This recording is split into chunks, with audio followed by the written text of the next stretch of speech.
The StarCraft 2 scene has badly needed an intellectual successor to StarCraft 2 for years. StarCraft 2 came out in summer of 2010. It's been a dozen years since then. A lot of the prominent pro gamers that were there at the beginning of the scene have retired or gone on to do different things.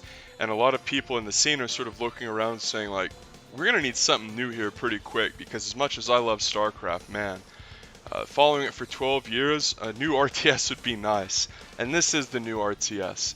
This is a game that Frost Giant Studios is developing. If you've never heard of Frost Giant Studios, it's like the all-star team of the old Blizzard StarCraft 2 squad, like the major devs for StarCraft 2. It's all those guys, and then some cats from Command & Conquer as well.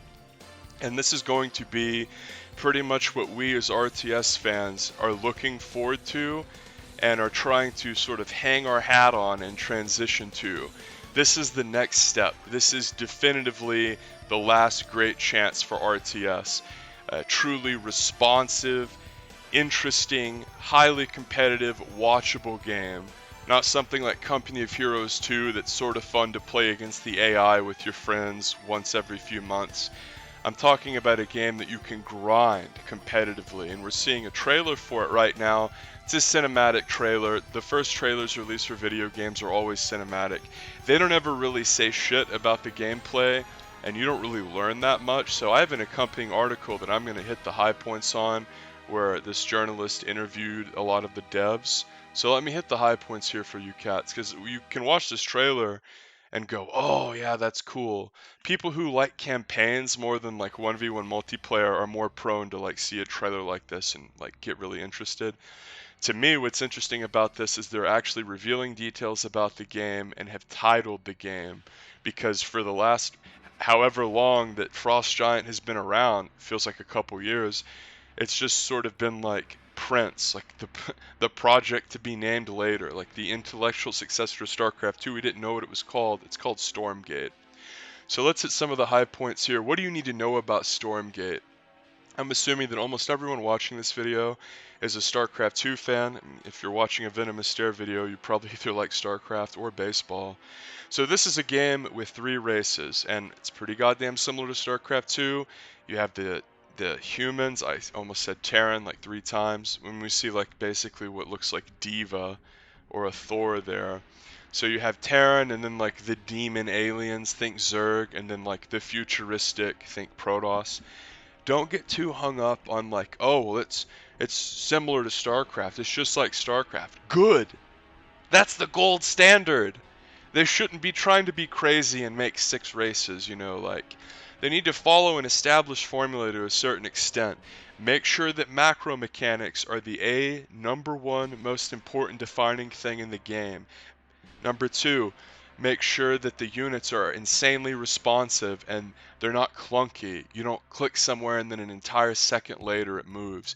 You want extraordinarily responsive units that reward micro, like the StarCraft 2 Marine or the Blink Stalker. This isn't just going to be a game that has 1v1 ladder. That is going to be a major part of the game. Thank God most of the people watching this are 1v1 players. But there are going to be a few other game modes. For instance, there's going to be a co-op 3-man versus AI. I sort of read this to be like the co-op mode in StarCraft 2, where you get little missions, and it says there's progression within that. So presumably, like whichever race or general you play, you like level with and progress. There's also co-op campaign. Great. The fact that there's like no co-op campaign in StarCraft 2 now is a total fucking joke. That should have been in Wings of Liberty day 1. You can play campaign with another guy, even if it's all the same missions and you're just controlling the same base. It's disgusting that that wasn't out. And you have to look at StarCraft 2 12 years later and think like, oh, well, there are a lot of like completely essential things we just didn't have, like LAN. You know, presumably this game is going to not just retardedly launch with severe, significant, important features completely missing by choice. So the third faction isn't featured here, but this is sort of the equivalent of Terran and Zerg, which for me personally, Star 2, Terran vs. Zerg is my favorite matchup, so fun to watch. It makes sense that they would go with this sort of like futuristic theme with elements of fantasy. And then whenever you play with your friends, there's going to be team-based objective modes, like presumably capture the flag or something like that. And one thing that is also interesting is they're definitely making this targeted towards the more newbie player. This game isn't targeted towards the 2K MMR Brood War player or the Masters League StarCraft 2 player. They're making units auto hotkey whenever you make them. Like presumably, like it's not like I have gameplay beta footage that I'm hiding from you guys. I'm going off of an article and from the trailer, so I'm having to fill in some details. And it says that the macro mechanics have been made easier, and whenever you make stuff, it'll automatically add stuff to a control group, and veteran players can like reset the control groups as they see fit. But this means the game's been made easier. I also see here in this article that they want to simplify micromanagement without removing the RTS skill ceiling. How do you say we want to make this easier and make it less fun to watch, less skillful, less interesting, and appealing to the lowest common denominator, and try to frame that in a way that doesn't just piss the serious player off? You don't target games like this in terms of balance around the lowest common denominator, because they're screwing up and making basic macro mistakes. How are you going to look at a silver cat who's complaining about, oh, the void's too strong, and it's like, yeah, you were floating 3k minerals. Like, you do not really worry about these people when you're defining the core mechanics of your game. And I'm a little bit worried that this game could be too casual friendly, and it just becomes like 10% as difficult as StarCraft 2, and it's insanely easy to max out, and everything's auto hotkeyed, and it's easy as shit to micro. I don't want that. And it's weird to me that they said they're using the Unreal Tournament 5 engine. It's an FPS engine. This is a game that is an RTS game, presumably like a top-down StarCraft 2 style game, and they're using an FPS engine, which really worries me, because that's the sort of thing that could lead to like really significant gameplay issues and performance issues. Another thing I think is interesting about Stormgate rather, just got announced today, forgive me, is they are sitting here saying, well, you know, for years it was like, oh, like ever since Frost Giant came out, we don't know when it's coming out.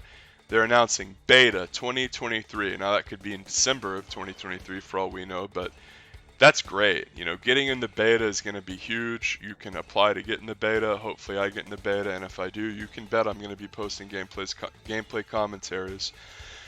One interesting thing about what the devs said and their attitude around this is all the cats that developed StarCraft 2 initially and loved StarCraft 2 wanted to make StarCraft 3 after, you know, like Legacy came out, and Blizzard was basically like, oh no, like the Joker watch, like we're making too much money off the boxes, forget StarCraft 3, it's never going to happen.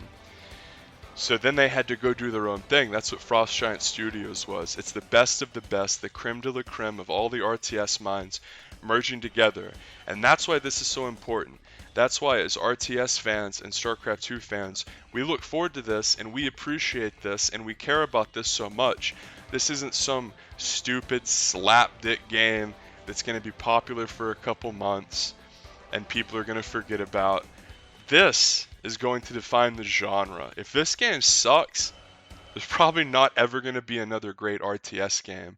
And as someone who has spent hours upon hours commentating, playing, and talking about StarCraft 2 and going to LANs and being really into that scene, the idea that we couldn't have RTS really bothers me. So this one's big. This one has to be good. This is the must game. This is what we're really relying on. All of our eggs are in this basket.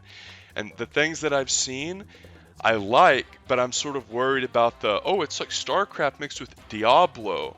You know, it's like StarCraft, but the micro and macro is easier.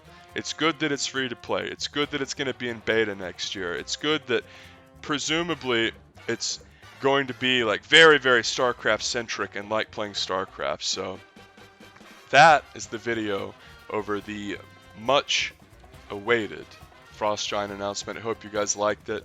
Just so you know, I'm working on a baseball video that'll be out in the next few days. I've literally been working on that for the last couple months, editing and pulling audio and reading for research. I'm also going to finish the Gregathon and the Innovationathon after that, so Stay easy, sub for more.